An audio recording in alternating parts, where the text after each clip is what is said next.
Good morning and welcome to your 5 a.m. cash flow mastery. And my dear friend, the topic for today is don't let compliances kill your cash flow.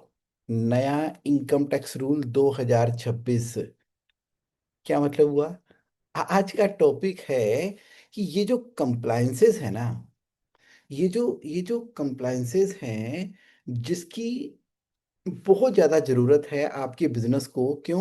क्योंकि आप business run कर रहे हो तो किसी भी देश में हो, इंडिया में हो तो इंडिया की कंप्लायंस करनी होगी, और अगर अमेरिका में हो तो अमेरिका की। तो जिस लॉ ऑफ लैंड के ऊपर आप काम कर रहे हो उसकी कंप्लायंसेस तो पूरी करनी करनी है, और इंडिया की कंप्लायंसेस तो 100% पूरी करनी है जब आप एक स्केलेबल कैश रिच कंपनी बनाना चाहते हो जिसकी वैल्यूएशन बहुत बड़ी है, जिसके अंदर बिजनेस अपने पैसों का इंतजाम खुद करता है। तो वो कौन होना चाहिए? एक कंप्लायंट बिजनेस होना चाहिए।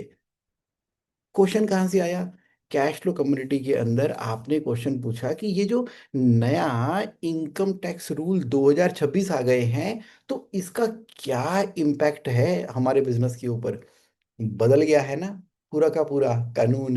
इनकम टैक्स एक्ट 1961 चेंज होके इनकम टैक्स एक्ट 2025 बन गया है, और रूल 2026 से लागू हो चुके हैं। कब से? 1 अप्रैल 2026 से।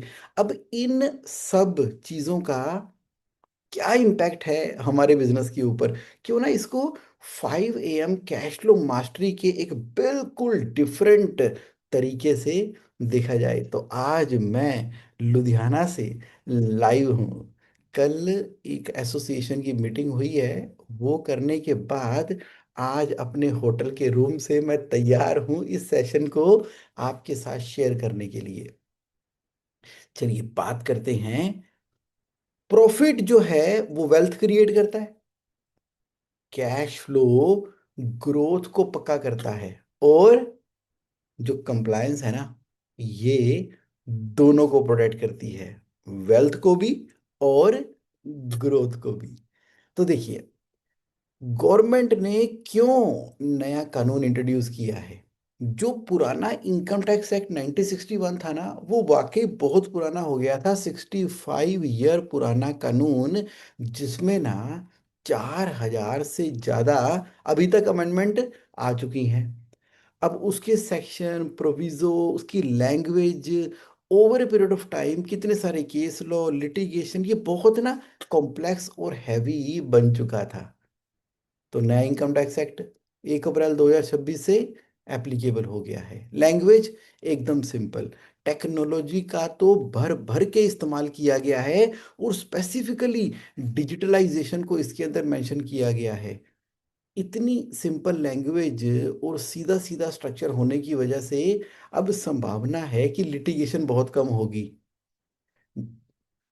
तेजी से चीजों को प्रोसेस करने की बात इसके अंदर कही गई है, और ये बोला गया है कि आप अपनी कंप्लायंसेस ना सिंपल तरीके से करते चले जाओ, करते चले जाओ, करते चले जाओ, तो बहुत आसानी रहेगी। तो ease of governance of business के पॉइंट ऑफ व्यू से इनकम टैक्स एक्ट 1961 को लॉन्च कर दिया गया है इंडिया के अंदर। लेकिन हमें कहाँ से देखना है? कैश फ्लो के पर्सपेक्टिव से। अब ना आप ये समझ लो। क्या समझ लो? जो इनकम टैक्स डिपार्टमेंट है ना, उसको आपके बिजनेस की ना ऑलरेडी बहुत सारी जानकारी है अलग अलग तरीकों से। क्योंकि आर्टिफिशियल इंटेलिजेंस आ गई, डिजिटल टेक्नोलॉजी आ गई, डिजिटल रिकॉर्ड्स को भी मेन रिकॉर्ड माना गया है, और उसके द्वारा भी कोई इंफॉर्मेशन डिपार्टमेंट के पास आती है तो वो अनडिस्क्लोज्ड इनकम मानी जाएगी। तो यानी कि शिकंजा जो है ना, बहुत बहुत बहुत ज्यादा टाइट हो चुका है आज के इन्वायरमेंट के अंदर जब बिजनेस हो रहा है। अभी आपने ना इनकम टैक्स रिटर्न फाइल नहीं की है, रिटर्न फाइल करने से पहले ही इनकम टैक्स डिपार्टमेंट को बहुत सारे तरीकों से आपकी जानकारी पहले से ही अवेलेबल है। आपका बैंक अकाउंट है, बैंक में आपका पैन नंबर है, तो डिपार्टमेंट सब जानता है कि बैंकों में क्या ट्रांजैक्शन हो रही है। जीएसटी का पोर्टल लगा हुआ है, अब जीएसटी का जो रजिस्ट्रेशन नंबर होता है ना, उसके अंदर ही पैन नंबर है। अब जीएसटी में कितनी रिटर्न आ रही है, वो भी सारी की सारी जानकारी दे रही है। इधर इनकम टैक्स के अंदर रिटर्न दिखाई है, 40 लाख की सेल है, उधर जो आ रही है 28 लाख रुपए की आ रही है। क्या बात है, उल्टा भी हो सकता है। मिनिस्ट्री ऑफ कॉरपोरेट अफेयर के अंदर अब जब नई प्राइवेट लिमिटेड कंपनी या एलएलपी रजिस्टर्ड होती है ना, तो पैन नंबर साथ के साथ ही जनरेट हो जाता है नई कंपनी के बनते सारी। तो पैन बैंक में है, जीएसटी पे है, एमसीए के ऊपर है। तो जो उनके पास ओल्टा सॉफ्टवेयर है ना, OLTAS सॉफ्टवेयर जो है टेक्नोलॉजी के द्वारा, ये सारी की सारी जानकारी ऑलरेडी एक जगह पे कंसोलिडेट होके डिपार्टमेंट को दिखाई दे रही है। सोने पे सुहागा, टीडीएस की रिटर्न। आप बैंक से कैश विड्रॉवल भी करते हो ना, तो उसके ऊपर भी आजकल बैंक जो है कुछ पोर्शन जो है वो टीडीएस का काट लेता है। इसके अलावा किसी भी सोर्स से हमें इनकम मिल रही है, चाहे आपको कमीशन इनकम, कंसल्टेंसी इनकम, कोई प्रॉपर्टी आप सेल परचेज करते हो, उसके ऊपर भी टीडीएस कट रहा है। वहां पे पैन नंबर लगा तो जानकारी डिपार्टमेंट के पास पहुंच चुकी है, पहुंच गई। म्यूचुअल फंड खरीद लो, शेयर खरीद लो, क्रेडिट कार्ड की ट्रांजेक्शन्स कर लो, विदेशों में ट्रैवल कर लो। यानी कि एनुअल इंफॉर्मेशन सिस्टम जो है वो कंपलसरी हो चुका है। जितने भी ये फाइनेंशियल इंस्टीट्यूशन है ना, इनको एक अलग से साल में एनुअल रिपोर्ट फाइल करनी पड़ती है इनकम टैक्स डिपार्टमेंट की साइट के ऊपर जाकर, कि मेरे कौन कौन से कस्टमर ने स्पेसिफाइड वैल्यू से ऊपर की ट्रांजेक्शन्स की है। यानी कि आप जब अपना 26AS ओपन करते हो ना, यानी कि अपना पैन नंबर डाला, यूजर नेम और पासवर्ड डाला, और यूजर आईडी पासवर्ड डाल के आपको माई अकाउंट के साथ में एक दिखाई देती है ना जगह, एनुअल इंफॉर्मेशन। तो वहां पर सारी की सारी हाई वैल्यू ट्रांजैक्शन पहले से ही दिखाई दे रही हैं। आपको कहाँ से दिखाई दे रही है? क्योंकि डिपार्टमेंट ने उसको कैप्चर कर लिया है। तो कहने का मतलब ये हुआ कि आज की डेट में ना जो कंप्लायंसेस है, कहने को तो इनकम टैक्स एक्ट 2025 आ गया, रूल 2026 से 1 अप्रैल से लग गए हैं, लेकिन तुझे सब है पता। इनकम टैक्स डिपार्टमेंट, जीएसटी में 40 लाख की सेल है, गलती से इनकम टैक्स रिटर्न के अंदर जो प्रॉफिट एंड लॉस अकाउंट आपने भरा है आईटीआर फॉर्म के अंदर, वहां पे 28 लाख की सेल दिखाई हुई है। अच्छा, आपने कोई फ्रॉड नहीं किया, बस एक ना क्लरिकल मिस्टेक हो गई है, लेकिन सिस्टम नहीं जानता। ये सिस्टम ऑटोमेटिकली रिटर्न को प्रोसेस करके ऑटोमेटिकली रोबोटिक नोटिस आपके पास आ जाना है मिसमैच का। नुकसान क्या होगा इसका? भयंकर पेनल्टी, भयंकर पेनल्टी।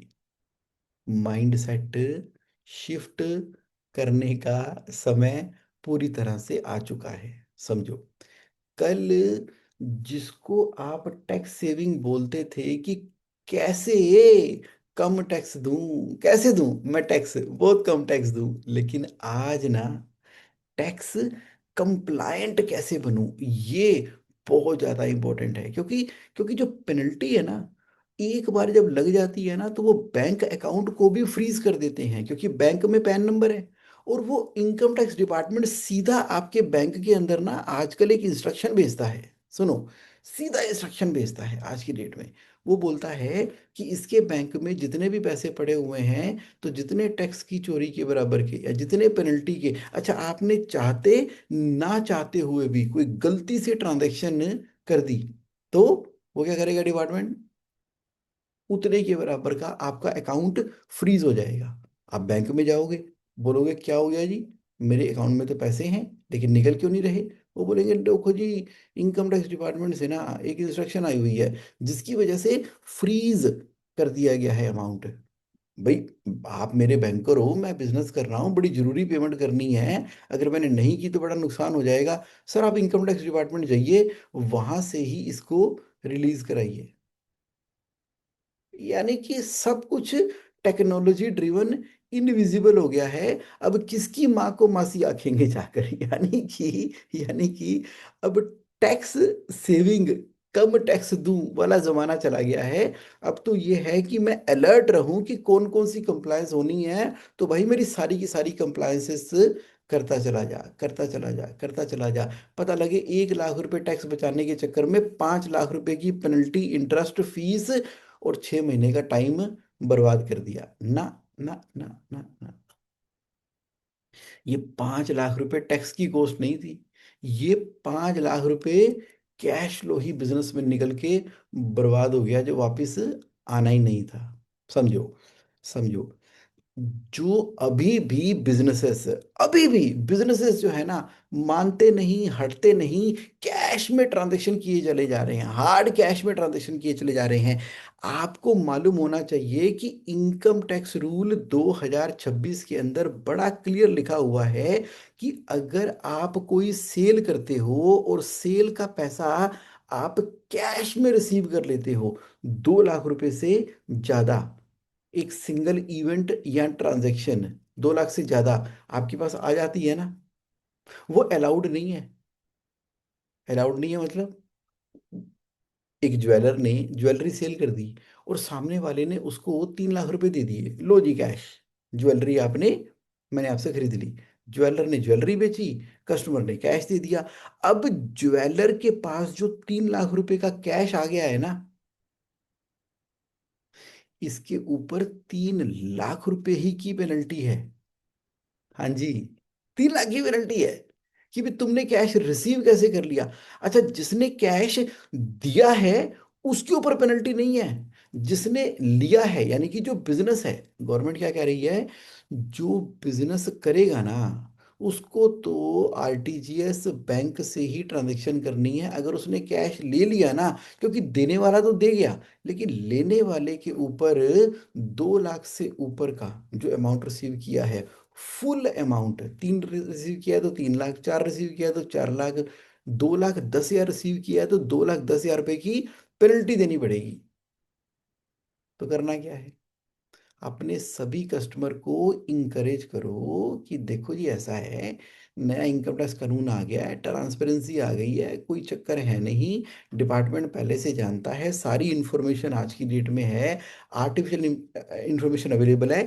इवन आपकी फेसबुक के ऊपर जो वड्डी गड्डी के साथ में आपने फोटो खिंचवाई है ना, वो एविडेंस भी इनकम टैक्स डिपार्टमेंट के अंदर प्रॉपर एक रेगुलर एविडेंस माना जाएगा, माना जाएगा। यहां तक वो एक्सेस ले रहे हैं सेक्शन के अंदर उसको अनडिस्क्लोज इनकम लगा के 60% टैक्स लगाने की।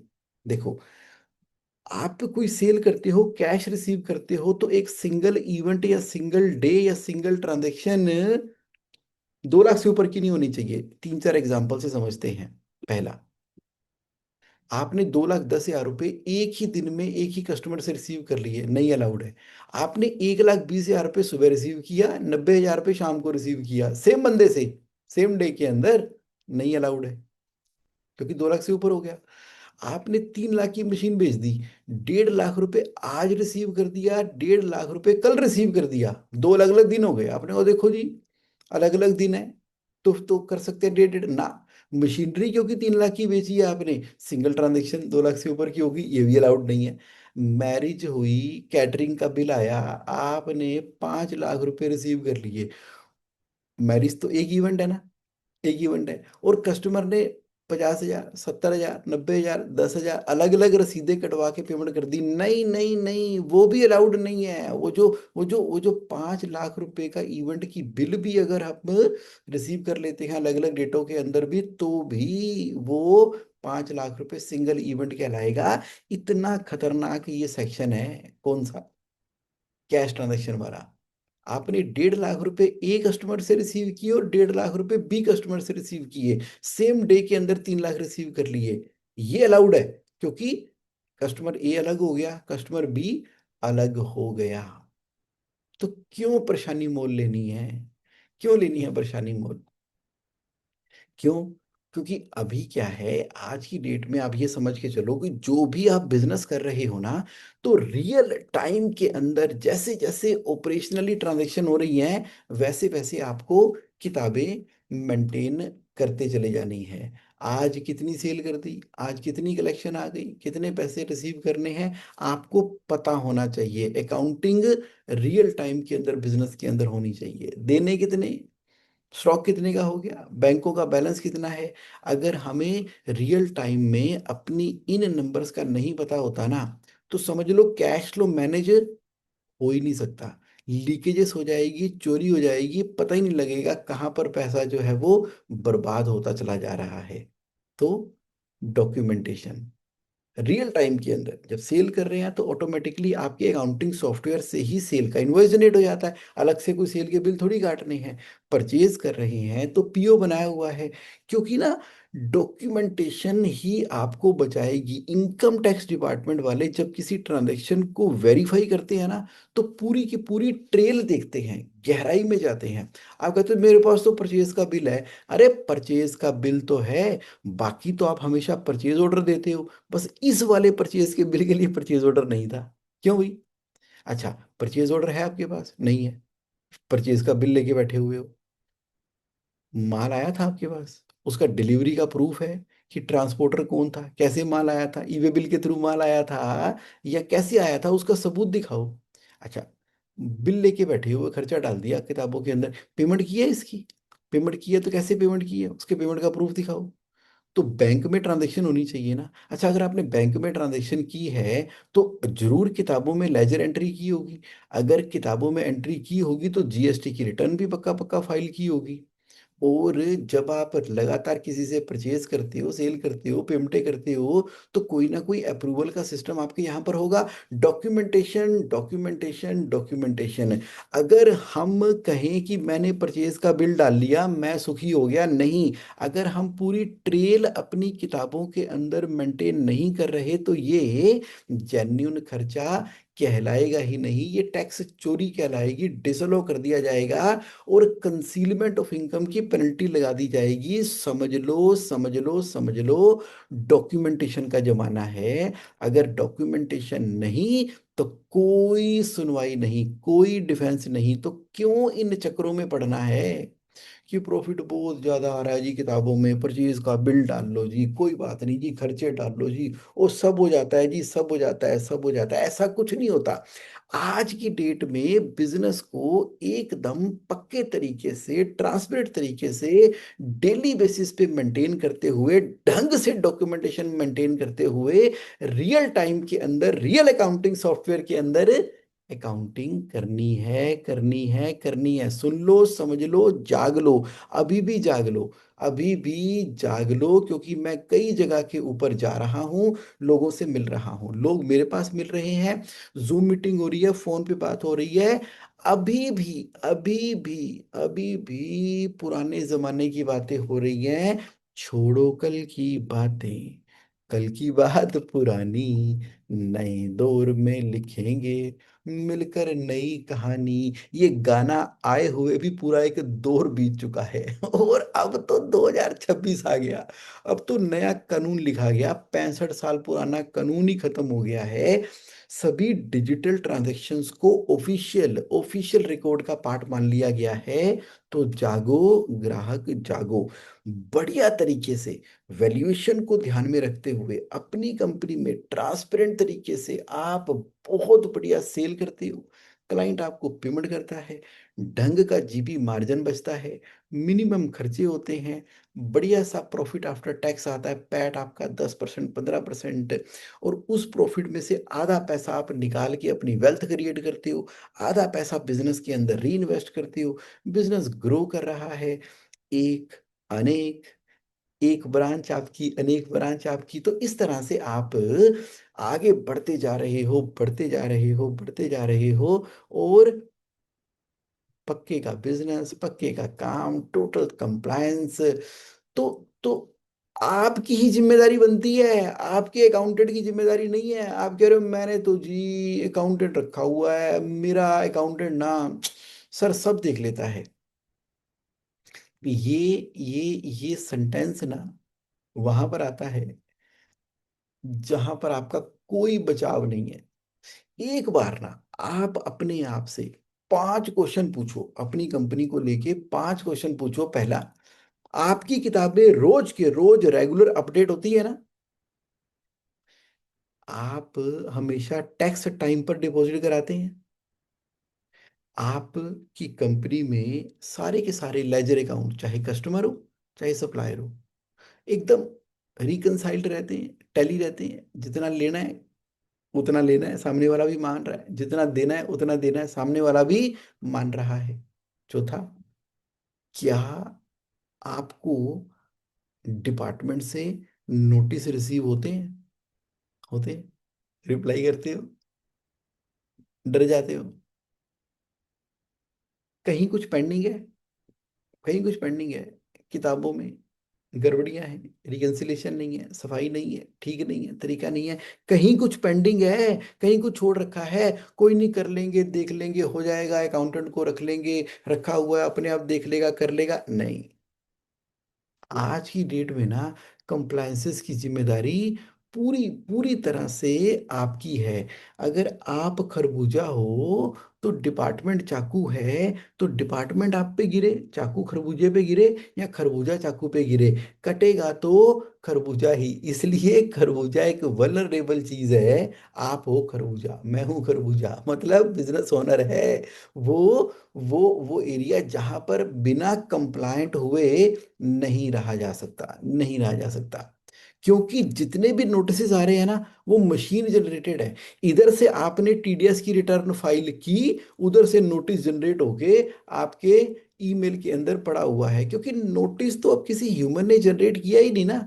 तो आपने खुद ही उसके अंदर डाल दिया कि date of deduction of TDS जो थी वो 1 जनवरी थी, और डेट ऑफ डिपॉजिट आपका टैक्स जो था वो अप्रैल के महीने का था। तो लगा लो, अपने आप मशीन नोटिस जनरेट कर देगी। और जबकि इनवॉइस की डेट 4 दिसंबर की थी, तो आपको तो दिसंबर में टीडीएस काट के 7 जनवरी तक जमा कराना था। आप खुद ही तो टीडीएस की रिटर्न में ये लिख रहे हो। तो GST department, income tax department, annual information system, bank की ट्रांजैक्शन, फाइनेंशियल स्टेटमेंट, अब क्योंकि ये सारी की सारी आपस में घुली मिली जुड़ी हुई है, तो यहाँ से मिसमैच ना अपने आप निकल के डिपार्टमेंट के पास आ जाता है, नोटिस आपके पास आ जाता है कि ये क्या बात है, पिछले साल आपकी प्रॉपर्टी के ऊपर टीडीएस कटने की ट्रांजैक्शन हुई है जी, टीडीएस कटा है आपका प्रॉपर्टी के ऊपर, लेकिन कोई कैपिटल गेन आ ही नहीं रहा आपकी इनकम टैक्स रिटर्न के अंदर। क्यों भाई, साबित करो। अच्छा, इतने लाखों का टीडीएस कटा हुआ है, लेकिन इनकम तो आपकी कुछ खास आ ही नहीं रही, आपने तो इनकम टैक्स रिटर्न ही नहीं फाइल की। जीएसटी के अंदर तो आपकी टर्नओवर आ रही है 150 करोड़ रुपए की, और इनकम टैक्स रिटर्न में तो आपने टैक्स ऑडिट भी नहीं करवाया। क्यों भाई, क्या बात है? आपने छोटे छोटे कितने सेविंग अकाउंटों के अंदर यूपीआई से पेमेंटें मंगा मंगा के 20 लाख रुपए से ऊपर की हर सेविंग अकाउंट के अंदर आपने यूपीआई पेमेंट मंगवाई हुई है, लेकिन कोई रजिस्ट्रेशन तो कराया नहीं। अगर सर्विस इनकम है तो जीएसटी रजिस्ट्रेशन होना चाहिए। 20 लाख की इनकम आ रही तो इनकम टैक्स रिटर्न तो आपने 2.5 लाख की फाइल की है, या वो भी फाइल नहीं की है। मशीन नोटिस जनरेट कर रही है मेरे दोस्तों, सुन लो, समझ लो, जान लो, कर लो, मशीन नोटिस जनरेट कर रही है, बंदा नहीं कर रहा। तो सीधा सीधा तरीके से बिजनेस कर लो। अकाउंटिंग सॉफ्टवेयर के अंदर जो सेल आ रही है वही सेल है, जो परचेज आ रही है वही परचेज है, वही सच है, वही जिंदगी है। उठो, जागो, मानो, पहचानो, आगे बढ़ जाओ। आपकी सबसे फर्स्ट डिफेंस पता क्या है? एक्यूरेट और रिकंसाइल्ड तरीके से हर महीने लिखी गई किताबें। 10 10 इन कंप्लायंस की हैबिट को ना आप एकदम पक्का कर लो कि मेरी अकाउंटिंग रोज के रोज रेगुलर अकाउंटेंट के द्वारा होती है, जो कि आप ही का फुल टाइम अकाउंटेंट है। कैश की ट्रांजैक्शन तो आप करते ही नहीं कैश की ट्रांजैक्शन। अगर पैटी कैश भी है तो उसके लिए भी हेवा जैसी ही पैटी कैश की ऐप आपने लगा रखी है, करते ही नहीं कैश में ट्रांजैक्शन। तो जो भी पेमेंटें होंगी बैंकिंग चैनल के द्वारा होंगी, आप अपनी इनकम टैक्स रिटर्न फाइल करने से पहले खुद अपनी आंखों से देखते हो, डाउनलोड करते हो एनुअल इंफॉर्मेशन रिपोर्ट, कि आपके बारे में वेबसाइट के ऊपर कौन कौन सी इनकम टैक्स के पास जानकारी अवेलेबल है, देख लो, समझ लो, जान लो। और हर महीने जीएसटी एकदम टिचम टिच रिकनसाइल, टीडीएस हर महीने ऑन टाइम पेड, आप जो भी इनवॉइस होते हैं उसकी हार्ड कॉपी स्कैन करके क्लाउड के अंदर उसको मेंटेन और सेव करके रखते हो 6 साल के लिए, ताकि कल को कोई क्वेश्चन आ जाए, तैयारी पहले के पहले। और इसका एक सिक्योर डिजिटल बैकअप बनाते हो। आजकल तो क्या हो गया है कि लोगों ने ऑनलाइन क्लाउड के ऊपर अपनी अकाउंटिंग शुरू कर दी है। अब सस्ते के चक्कर में कहीं पर भी क्लाउड अकाउंटिंग होती है। लोगों ने भी अपने बाथरूम के अंदर जो है, किचन के अंदर, किचन की छत के ऊपर, कहीं भी भगवान जाने, स्टोर के अंदर सर्वर बना रखे हैं। कहने को आपके लिए क्लाउड सर्विस दे रहे हैं, लेकिन वहां पर एक शॉर्ट सर्किट हुआ तो सारा डाटा खत्म। हमारे एक क्लाइंट हैं जमुना पार, बस यही वाली बात हो गई। तो उनका सारा का सारा डाटा ही खत्म, जीरो बटा सन्नाटा, कुछ है ही नहीं। अब क्या करेंगे? सारी की सारी किताबें बैठ के ना अब रीराइट कर रहे हैं, करोड़ों की ट्रांजेक्शन है।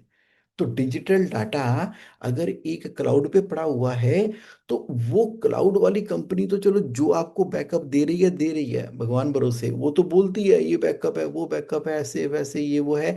आप भी अपना एक रियल टाइम क्लाउड बैकअप लेके ना उसको ऑटोमेटिकली डे एंड या वीकेंड के ऊपर बैकअप करने का प्रोविजन कर लो। कोई पता नहीं है डाटा कब कौन हैक कर ले, कौन कब डाउनलोड कर ले, कौन कब खराब कर दे। डिजिटल की दुनिया है, सुन लो समझ लो, सिक्योर डिजिटल बैकअप आपने करना है। और मंथली फाइनेंस रिव्यू मीटिंग होनी ही होनी है, चाहे टीम जेएसए के साथ में कर लो, चाहे अपने आप कर लो। लेकिन monthly board meeting, monthly finance review meeting होनी होनी है, जहां पर कंप्लायंस एक बड़ा इंपॉर्टेंट पार्ट है। और इंटरनल ऑडिट तो अपना करवाते ही रहा करो। तो कैसे दिक्कत हो जाती है? जबरदस्त। अगर आप इन सब चीजों को नहीं मानते तो, अगर कंप्लायंस ठीक नहीं है तो नोटिस आएगा। नोटिस आएगा तो उसमें पेनल्टी जमा करानी पड़ेगी। पेनल्टी के साथ में इंटरेस्ट भी लग जाता है। और फिर अब प्रोफेशनल को हायर करते हो कि भाई देखो नोटिस आ गया, और प्रोफेशनल अपनी फीस अलग लेता है। कई बार तो उतने की पेनल्टी इंटरेस्ट नहीं होता जितने की प्रोफेशनल की फीस ही हो जाती है। उसके बाद मैनेजमेंट को भी डिस्कशन डिस्कशन डिस्कशन डिस्कशन करते कितना ही टाइम निकलता है, 6 6 मिनट लग जाते हैं। अगर अपील भी फाइल करनी पड़ती है तो जितने का नोटिस आया, पेनल्टी आई, उसका कुछ हिस्सा हमें जमा कराना पड़ता है अपील फाइल करने के लिए। तो हो गया ना कैश का क्राइसिस। तो कंप्लायंसेस ही कैश फ्लो को इम्पैक्ट करती है। समझ लो ज्यादातर बिजनेस किसी बड़ी मिस्टेक की वजह से नहीं बंद होते। ज्यादातर बिजनेस जो हैं वो छोटी छोटी छोटी छोटी छोटी छोटी छोटी छोटी कंप्लायंस के गैप जो कई सालों से चले आ रहे हैं, इग्नोर कर रहे हैं, कोई बात नहीं, देखी जाएगी देखी जाएगी, लगा दो टीजे, उस चक्कर में बंद होते हैं। तो कैश फ्लो जल्दी जल्दी जल्दी जल्दी सेल करके पैसे इकट्ठे करने के बारे में नहीं है, ये स्ट्रांगली कंप्लायंट बिजनेस बनाने के बारे में है। और जो छेद हो रखे हैं जहां से पैसा निकल जाता है, उसको बंद करने के बारे में है।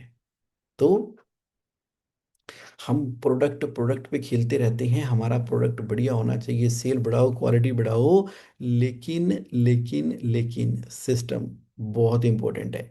टैक्स प्लानिंग आपका टैक्स बचाती है, कैश फ्लो प्लानिंग आपकी वेल्थ बिल्ड करती है, और कंप्लायंस जो है वो इसको प्रोटेक्ट कर रही है।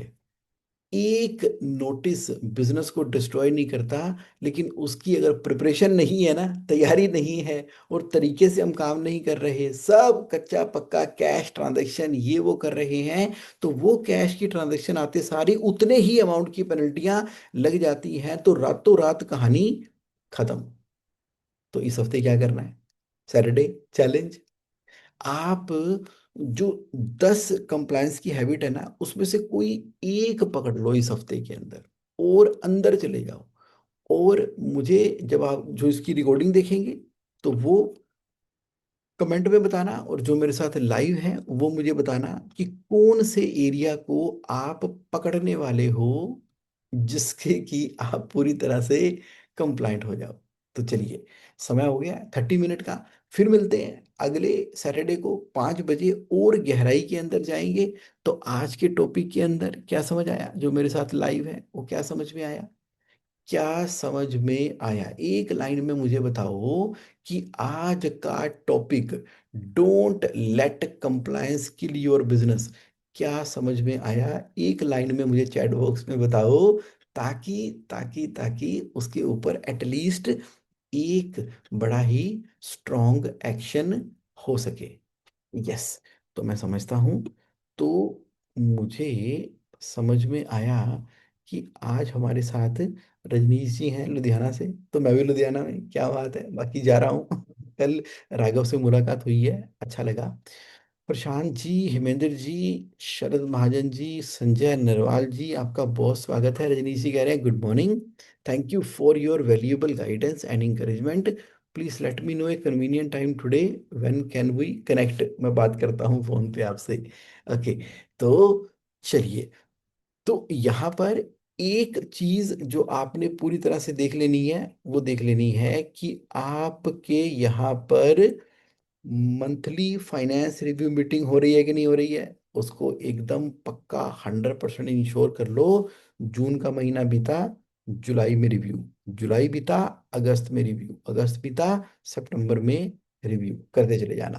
प्रशांत जी कह रहे हैं need documentation recorded step by step backup of data. Absolutely, absolutely, ये बहुत बड़ा पॉइंट आपने अपने लिए आइडेंटिफाई कर लिया है, जो कि बहुत इंपॉर्टेंट है। Thank you so much for your live participation. फिर मिलते हैं नेक्स्ट सैटरडे, और डिटेल में जाएंगे 5 AM कैश फ्लो मास्टरी के सेशन में। Thank you, thank you, thank you, have a great and amazing time, bye.